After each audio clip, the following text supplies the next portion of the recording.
يا مساء الفل، ازيكم حبايبي؟ يا رب تكونوا في احسن صحه واحسن حال. النهارده ان شاء الله هنعمل مع بعض الفراخ المشويه في الكيس الحراري مع الخضار المشكل، وهنحشي الفراخ كده رز بخلطه خطيره.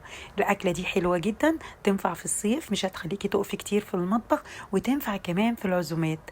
الفراخ بتطلع معاكي كده دايبه دوب، والرز مش مفرقع من الفرخه ولا اي حاجه، يعني طريقه تجنن. شايفين الفرخه عامله ازاي؟ دايبه كده دوب.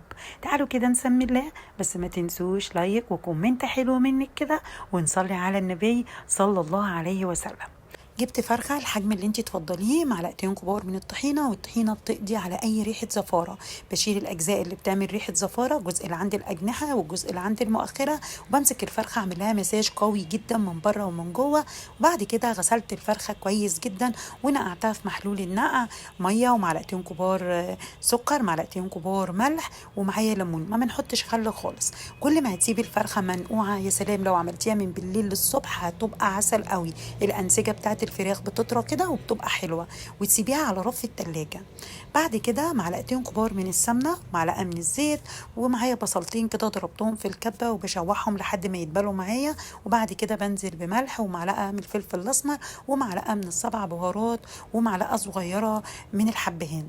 غسلت كوبايتين رز، الرز المصري بتاعنا العادي، وشوحتهم، نزلت بيهم كده مع البصل والبهار، ومعلقه صغيره من الثوم المفروم، شوحتهم مع بعض كده، ونزلت بربع كوبايه من الميه. وهنا انا هسوي الرز نص تسويه عشان لسه هيكمل السوا بتاعته مع الفراخ. مسكت الفراخ غسلتها كويس جدا، وبعد كده جبت منديل، واهم حاجه اللي انت تنشفي الفرخه كويس جدا جدا من بره ومن جوه بالمنديل. دي اهم حاجه لازم تاخدي بالك منها، علشان لما تيجي تدعكيها بالزبده ما تلزقش معاكي. جبت معلقتين كبار من الزبده يكونوا بدرجه حراره المطبخ، وحطيت ملح، ومن كل حاجه معلقه من البهار. مرقه دجاج، بابريكا، حبهان بيخلي الفراخ ريحتها حلوه جدا، فلفل اسمر، بهارات فراخ. ومسكت بقى الفرخه من بره ومن جوه ودعكتها كويس جدا جدا بالزبده. والتركه ديت بتنقل الفرخه في حته تانية خالص، اللي انت تدعكيها كده بالزبده من بره ومن جوه، وتمسكيها تعملي لها مساج قوي جدا جدا بالزبده.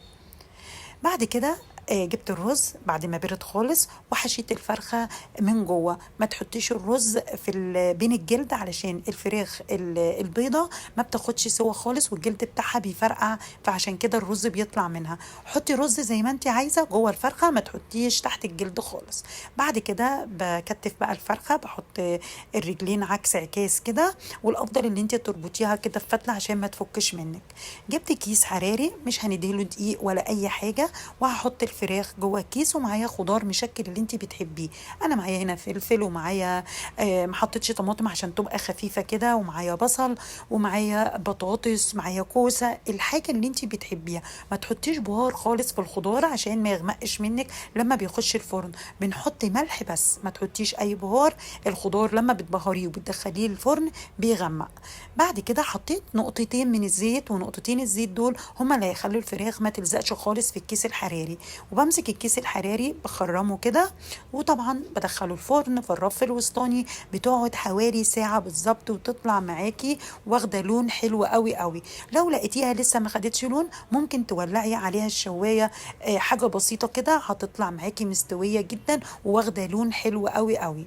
وبعد ساعة وربع بالظبط الفراخ بقت جاهزة معانا، ما شاء الله ريحتها كانت قلب الدنيا كلها. الفرخة قلباظة كده، اللي يشوفها يقول عليها تقر بط، والخضار مستوي كويس جدا. الرز ما طلعش من الفرخة، ما فرقعش، عشان احنا ما حطيناش رز بين الجلد وبين اللحم. احشي رز زي ما انت عايزة جوه الفرخة علشان ما يطلعش من الفرخة. بصوا الفرخة دايبة دوب.